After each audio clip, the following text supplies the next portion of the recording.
안녕하세요. 저는 순창에 살고 있는 40대 후반 여자입니다. 올해도 어느덧 1월이 지나고 2월이 시작되었네요. 새해에도 정신없이 살다 보니 시간이 정말 빠르게 흘러가는 것 같습니다. 결혼한 지도 벌써 10년이나 흘렀고, 지금은 저희 부부도 안정적으로 자리를 잡아 큰 걱정 없이 살아갈 수 있을 정도까지는 만든 것 같습니다. 지금의 행복이 앞으로 계속해서 지속이 되면 좋겠지만, 사람 인생 워낙 우여곡절이 많다 보니 언제 또 무슨 일이 일어날지는 아무도 모르겠죠. 그래서 항상 뭐든지 신중하게 결정하고 조심하려는 습관을 가지려고 합니다. 그런데 이번 명절에 새 동서가 갑자기 저희 집을 찾아와 무릎을 꿇고 오열을 했습니다. 저에게 무언가를 원하고 있다는 걸 알고 있었지만 그에 따른 답변을 해줄 수가 없었습니다. 처음부터 새 동서들과 저는 사이가 별로 좋지 않았는데요. 그 이유가 10년 전에 남편과 결혼을 하기 위해 시댁에 인사를 왔을 때 이미 새 동서들은 먼저 시집을 온 상태였죠. 새 동서들이 워낙 마음이 잘 맞았는지 서로 주고받는 대화에 벽이 느껴지는 것 같지도 않았어요. 그런데 제가 인사를 오게 되면서 동서들이 보내는 경계의 눈빛을 볼 수 있었고 결혼을 반대하기까지 했었습니다. 아무래도 제가 맏며느리 역할을 하는 게 먼저 시집을 온 새 동서들은 그런 점에 대해서 마음에 들어하지 않는 것 같아 보였어요. 하지만 시부모님께서는 저와 남편과의 결혼을 허락해 주셨고 시댁 집안의 맏며느리 역할을 하게 되었던 거죠. 그래도 제가 먼저 새 동서들에게 마음을 열고 다가가면 좋은 관계를 형성하게 될 줄 알았지만 그건 제 생각이었을 뿐 새 동서들은 저를 따돌리며 서로만 뭉치는 모습을 보여주고 있었습니다. 그럴 때마다 기분이 좋은 건 아니었지만 그래도 손이 사람으로서 언제나 침착하게 행동했어요. 급할 필요 없다 생각했고 모든 건 시간이 해결해 줄 수 있을 거라는 확신을 가지고 있었습니다. 그렇게 시댁 식구가 된 이후부터 열심히 살아왔었는데 동서들의 잘못된 행동들을 쭉 지켜보셨던 시모는 결국 한마디 하셨고 그로 인해 새 동서들과의 관계는 더욱더 안 좋아지고 말았습니다. 그때부터 더 큰 벽이 생기고 말았지만 시모는 걱정하지 말라면서 오히려 저보고 잘하고 있다며 기운 잃지 않게 좋은 말씀을 많이 해 주셨어요.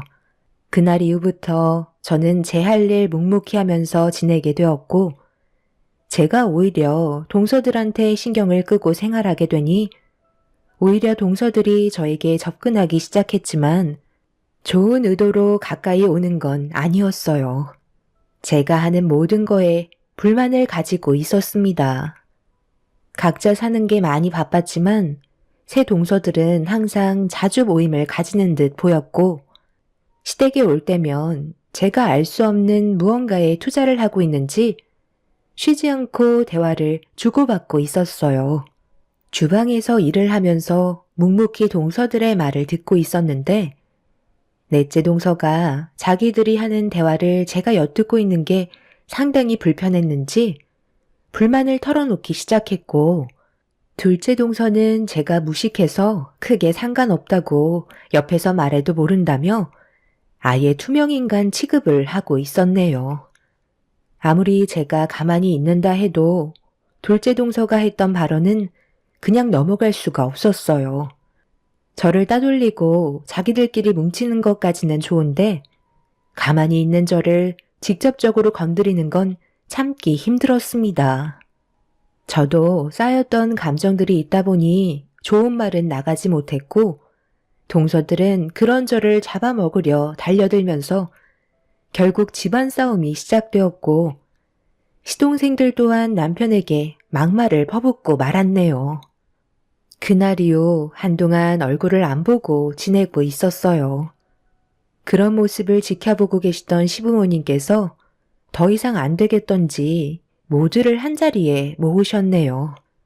그리고 각자 속으로 가지고 있는 불만들을 전부 다 털어놓길 원하셨고 막내 동서가 먼저 입을 열었습니다. 저희가 왜 이렇게까지 하겠어요? 큰 아주버님이 아무리 나이가 있다 해도 무작정 결혼을 서두르시는 건 문제가 있었다고요. 어머님, 벌써 잊으신 건 아니시죠?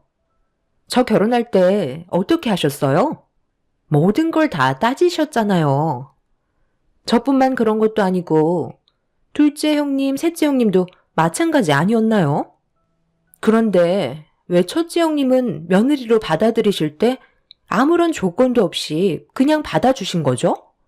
솔직히 이 부분에 대해서 정말 많이 서운했고 어머님의 그런 행동들이 저를 더욱더 화나게 만들었다고요. 그래서 큰형님과 좋은 관계를 유지하고 싶지 않았어요.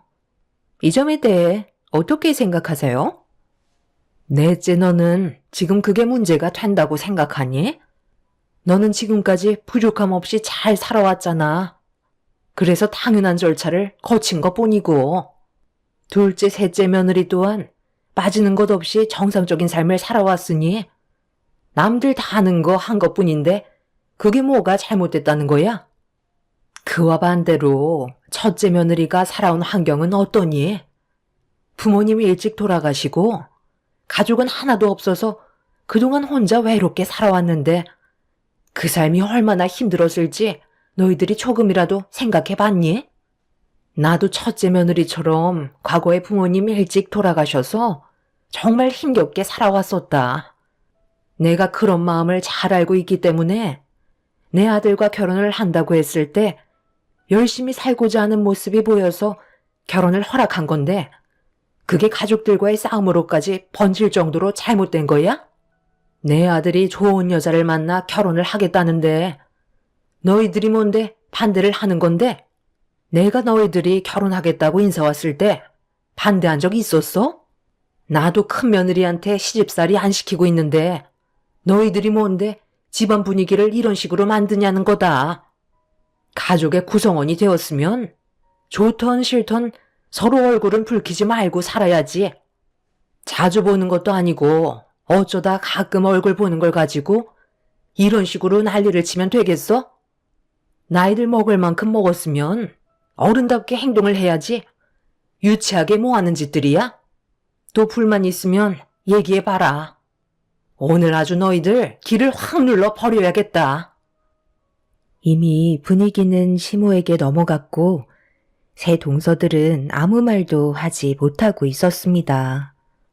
시모는 모임이 있을 때마다 얼굴 붉히면서 지낼 거면 새 동서들은 시댁에 오지 말라며 시동생들만 따로 부르겠다는 말을 꺼내셨네요.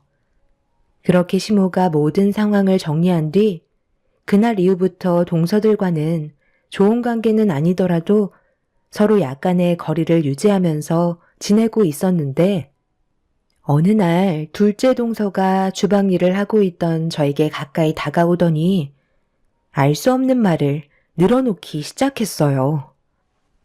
형님, 요즘에 제가 괜찮은 거 하나 보고 있는데 같이 투자하실래요? 어머님이 하신 말씀이 계속해서 귀에 맴돌다 보니 이번에 도움을 좀 드리고 싶거든요. 형님이 주식에 대해 잘 모르시면 제가 알려드린 걸 큰 아주머님께 알려주시면 돼요. 이번 기회가 흔치 않은 거라 돈 벌 수 있을 때 확실하게 당겨야 하지 않겠어요? 그래서 저희들도 이번에 꽤 많은 돈들 쏟아부을 생각이거든요. 어차피 결정은 형님이 하시는 거지만 제가 이렇게까지 알려드리려 하는 건 저희와의 관계를 어느 정도 발전시킬 수 있는 좋은 기회 같아서요.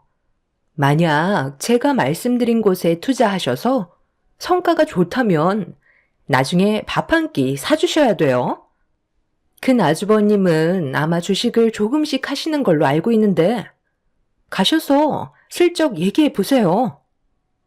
둘째 동서는 저에게 갑자기 꽤 많은 돈을 손에 쥘 수 있는 고급 정보라면서 주식에 같이 투자하길 원하고 있었어요.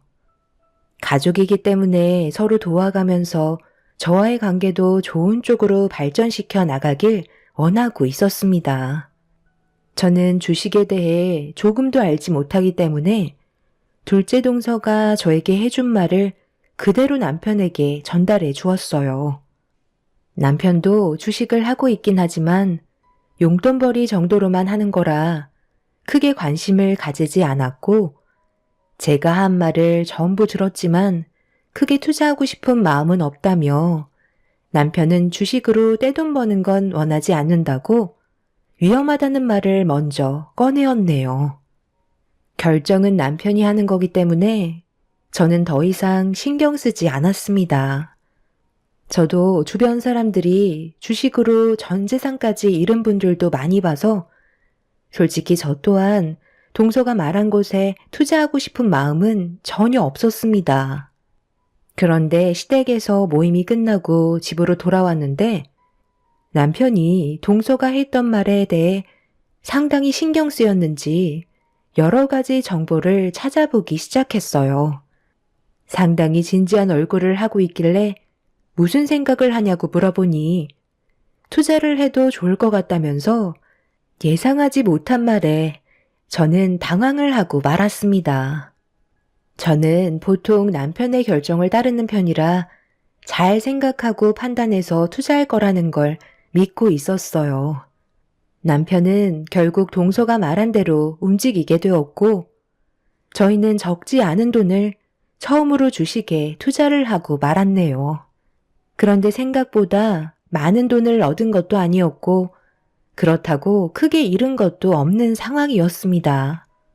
그렇게 일주일 정도의 시간이 흐르고 저희는 다시 한번 주말에 시댁에 모이게 되었는데 좀 늦게 도착한 터라 주방에서는 이미 음식 준비에 한창이었어요.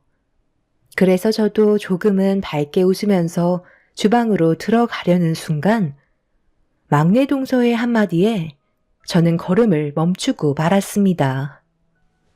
그럼 큰형님은 쪽박차게 되는 거예요? 꽤 많은 돈을 투자했다고 하는데 그럼 언제 폭락하는데요? 제가 보니까 그냥 유지만 하고 있던데 확실하게 망하는 거 맞죠? 형님이 제일 잘 알고 있긴 하지만 우리도 같이 투자한 걸로 알고 있을 텐데 뭐라고 하시게요? 그 종목이 투자하기에는 위험하다는 걸 알고 있기 때문에 저희는 건들지도 않고 있는 거잖아요. 뭐가 걱정이야? 어차피 투자는 자기 선택이잖아? 우리도 같이 하고 싶었지만 확실한 마음의 결정을 내리지 못해 투자를 취소했다고 하면 되잖아. 미끼를 덥석문 본인들 잘못이지? 이번 기회에 확실하게 무너뜨려야 고개도 못 들고 다닐 거 아냐? 동서, 지금 뭐라고 그랬어? 방금 한 말 사실이야? 나한테 지금 거짓 정보를 알려준 거냐고. 왜 말을 못하는 거지? 우리는 그래도 동서를 가족이라고 생각했기 때문에 믿고 그곳에 투자를 한 건데 우리 집안을 쪽박차게 만들 작정이었던 거야? 그게 왜 제 잘못이죠? 형님도 돈을 벌고 싶어서 제가 한 말을 진지하게 받아들인 거잖아요. 투자는 결국 본인의 선택이고 자유라고요. 어차피 잃은 것도 없는데 제가 욕먹을 이유는 없는 거죠. 제 말이 틀렸나요? 저는 둘째 동서의 말을 듣고 서둘러 남편에게 달려가 이 사실을 전부 알렸고 남편은 저를 안심시키며 걱정하지 말라고 불안에 떨고 있는 모습보단 오히려 긍정적인 모습을 보여주고 있었어요. 한순간에 모든 돈을 잃게 될 수도 있는 건데 저만 불안해하는 것 같아 걱정을 하고 있었지만 남편은 평온함을 유지하고 있었습니다. 동서들은 주방에서 저를 보며 깔깔거리고 웃고 있는데 저희 집안까지 무너뜨리려고 행동하려는 모습에 너무 큰 실망을 하고 말았습니다.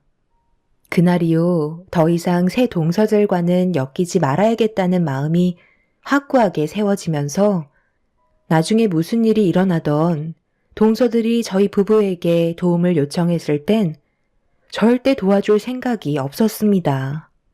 그렇게 동서들의 속셈을 알게 된 이후부터 더 이상 가까이 다가갈 노력도 하지 않았고 월요일이 되자마자 남편에게 서둘러 정리하는 게 좋을 것 같다고 얘기했어요.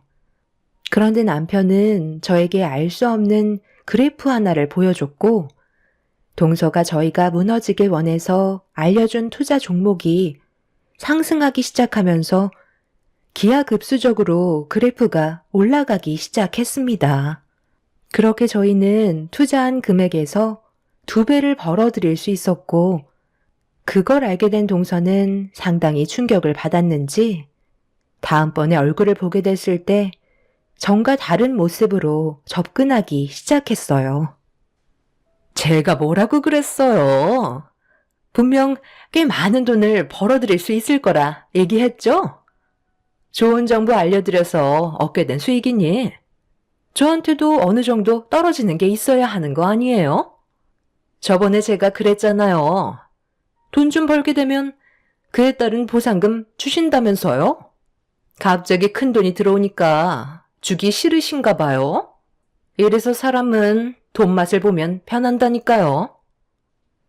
재수 씨, 말이 좀 심한 것 같은데? 원래 우리한테 의도적으로 접근한 목적이 뭐였어요? 우리 집안이 무너지는 걸 보고 싶어서 그렇게 말한 거 아닌가? 자신의 잘못은 조금도 생각하지 않고 어떻게 얼굴색 하나 안 변하고 돈을 달라는 거야? 처음부터 진심으로 우리가 잘 되길 바라는 마음에서 접근했다면 재수 씨가 말하지 않아도 고마운 마음에 알아서 챙겨주지 않았을까요? 그래서 지금 냉전 한 푼 주지 않겠다는 거예요? 결과만 좋으면 되는 거지. 괜히 주기 싫으니까 이유 붙이는 거 아니에요? 만약 반대로 생각해봐. 동서가 투자하라는 곳에 많은 돈을 넣었는데 잃게 됐으면 그땐 뭐라고 했을 것 같은데? 투자는 자기 선택이니 어쩔 수 없는 결과였다면서 금전적으로 손해본 우리를 도와줬을 것 같아?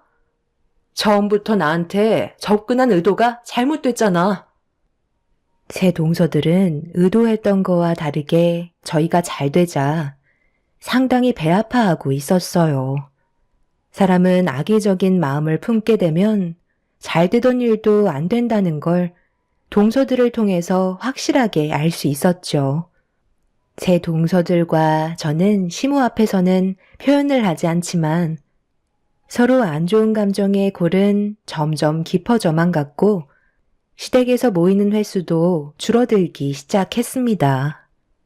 차라리 얼굴 안 보고 지내는 게 좋을 것 같다고 각자가 판단하게 된 거였죠.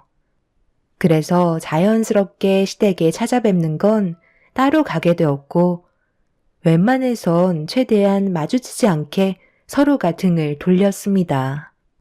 이런 생활이 반복이 되면서 살아오다 보니 가족의 의미도 없어졌고 시모는 서로 등 돌리고 사는 모습을 더 이상 보고만 있을 수 없으셨는지 돌아오는 명절날 모두에게 할 말이 있다며 한자리에 모이게 만드셨어요.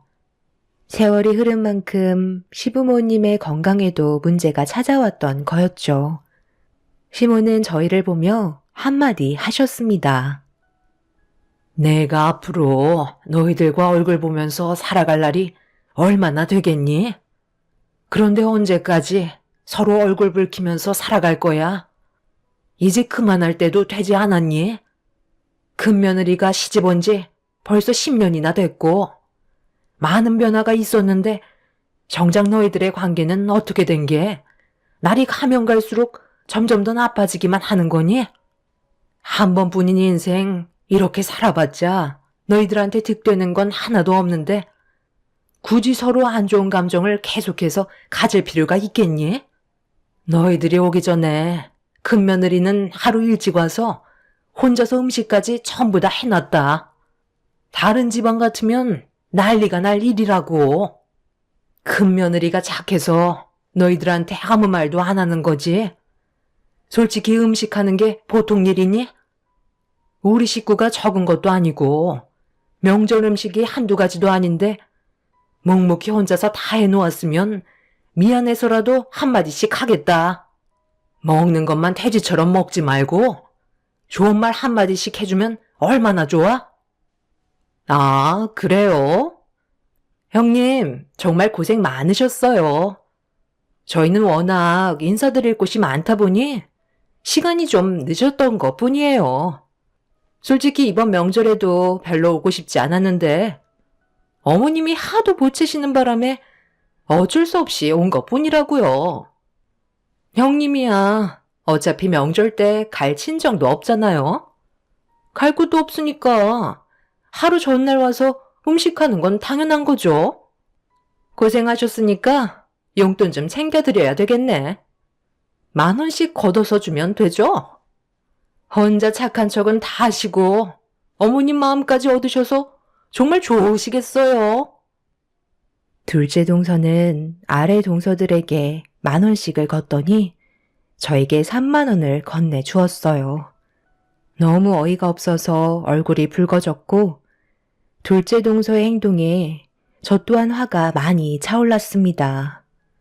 하지만 시모가 저를 바라보면서 참으라고 하는 것처럼 눈빛을 보내시길래 화를 억누르며 제 앞에 놓여있는 30,000원을 바라보고 있었습니다. 자존심이 너무 상해서 표정 관리가 되지 않았었어요.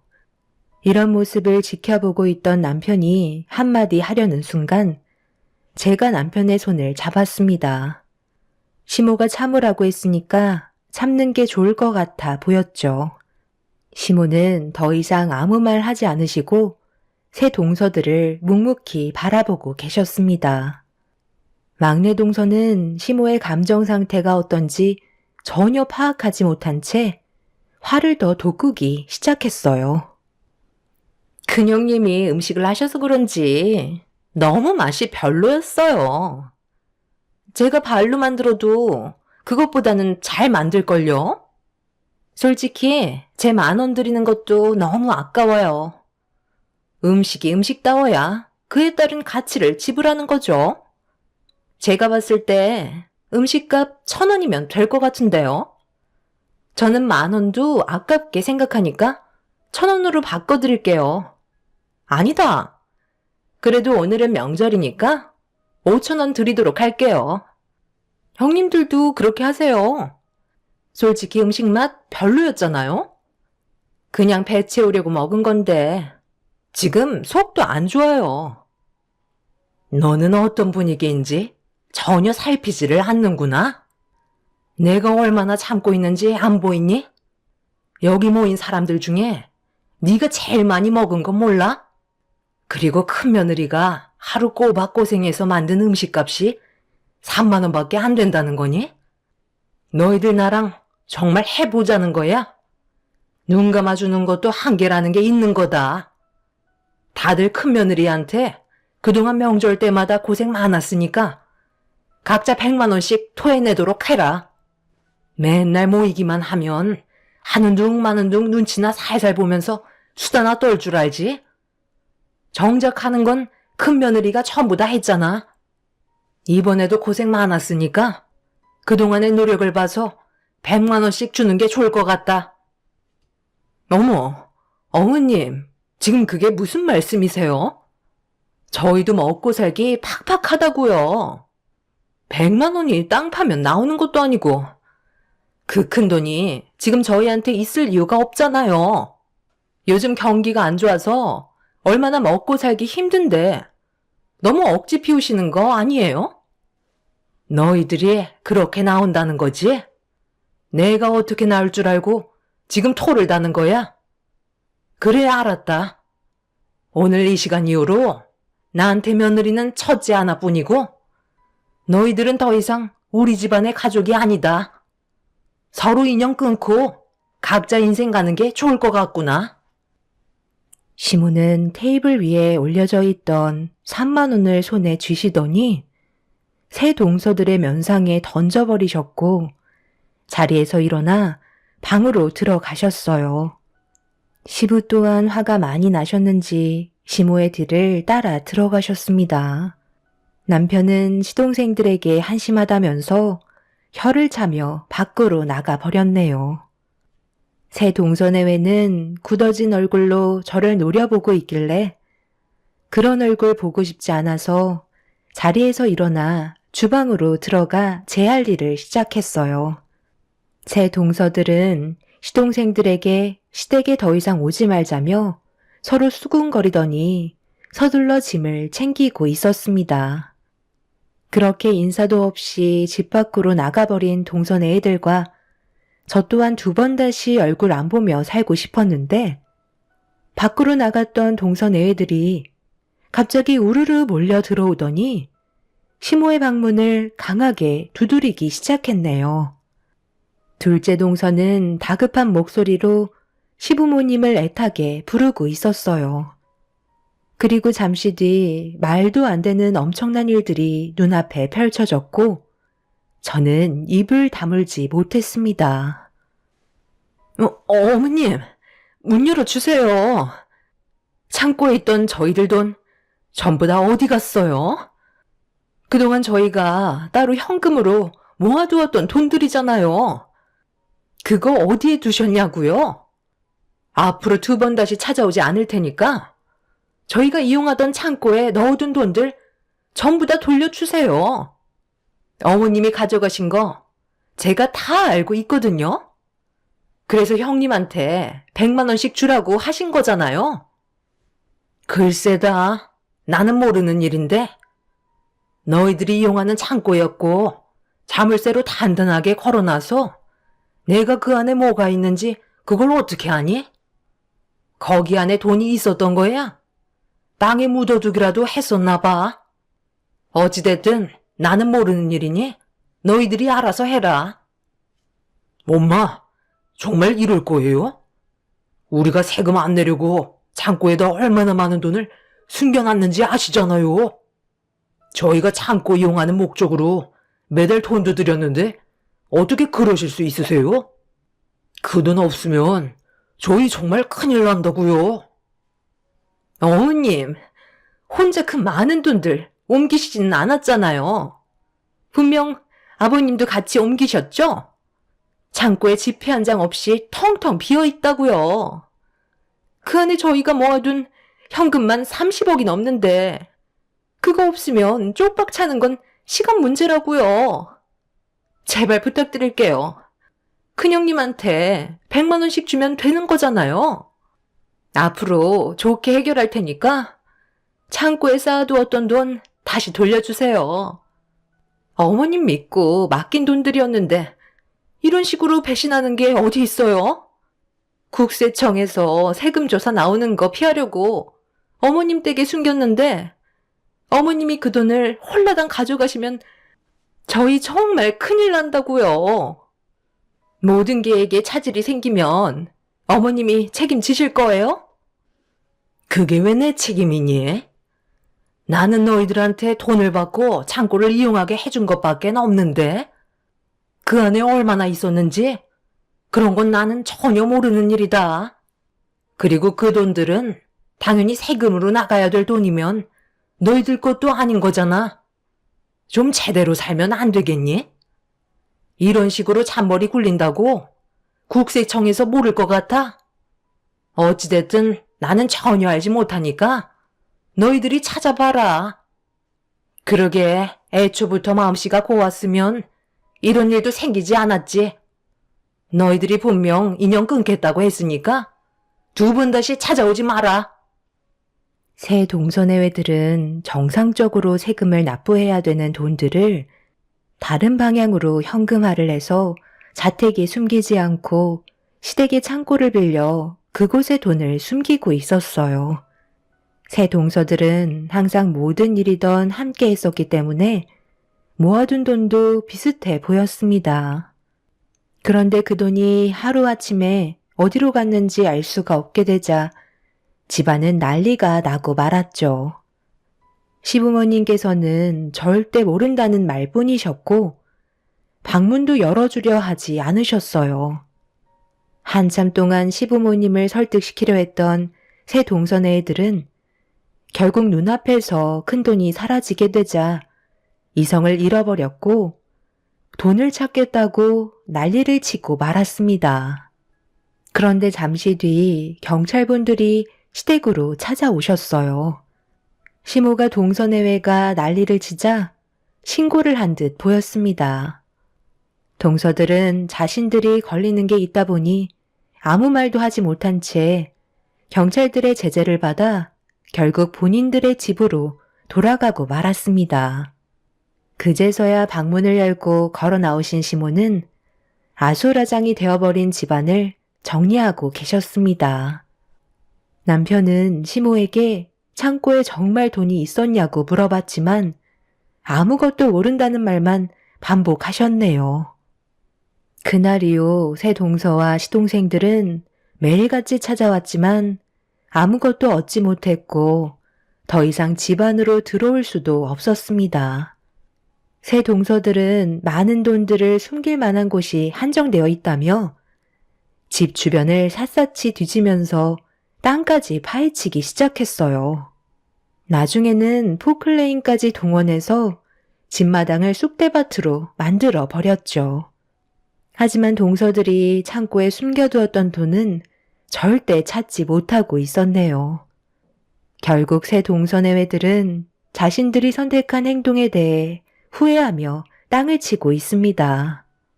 둘째 동서는 시모에게 원하는 게 뭐든 말만 하면 전부 다 들어주겠다고 했지만 시모는 둘째 동서의 말을 들으려 하지 않았어요. 그렇게 지금까지 새 동서내외들은 시부모님께 절절매며 돈을 숨겨놓은 곳을 발견하기 위해 애쓰고 있습니다. 그런데 이번 명절에 새 동서가 저희 집에 찾아와 무릎을 꿇었어요. 그리곤 오열을 하며 그동안 했던 잘못에 대해 용서를 구했습니다. 제가 시모를 설득시켜줘야 돈을 받을 수 있을 거라 생각한 것 같았어요. 새 동서들은 세무조사가 이루어지면서 압류 스티커까지 붙어져 버린 상태로 일이 더 커져 버린 상태라 발등에 불이 붙어버려 하루빨리 해결을 하고 싶어 했습니다. 하지만 시모 또한 저에게 아무 말도 하지 않으셨기 때문에 제가 도와줄 수 있는 건 아무것도 없었네요. 그런데 넷째 동서가 무릎을 꿇고 있다가 핸드폰을 들더니 시모에게 영상통화를 시도했고 본인들이 잘못을 뉘우치고 있다는 걸 보여주고 있었습니다. 하지만 시모는 아무 말도 하지 않으시곤 전화를 끊어 버리셨네요. 단체로 쪽박을 차버린 동서들은 땅을 치며 후회하고 있습니다. 그리고 며칠 전에 시모에게 전화가 왔는데요. 새 동서들의 돈을 가져간 게 맞다며 처음에 창고를 빌려줬을 때는 용도의 목적을 몰랐는데 일부러 세금을 내지 않으려고 숨겼다는 걸 알게 되면서부터 괘씸한 마음이 들었고 그래서 돈을 숨겼다는 말을 듣게 되었습니다. 그리고 조만간 국세청에 신고를 하게 될 텐데 그에 따른 포상금이 대략 최대 10% 3억 정도 나오면 그 금액 전부를 새 동서들이 보는 앞에서 저에게 주겠다고 하셨네요. 새 동서들이 앞으로 후회하면서 살아갈까요? 본인들의 욕심을 채우려다가 오히려 당한 꼴이 되어버렸네요. 참 안타까울 뿐입니다. 제 사연 들어주신 분들, 가족들과 언제나 화목하게 지내시길 바랍니다. 남는 건 가족밖에 없는 것 같네요. 감사합니다.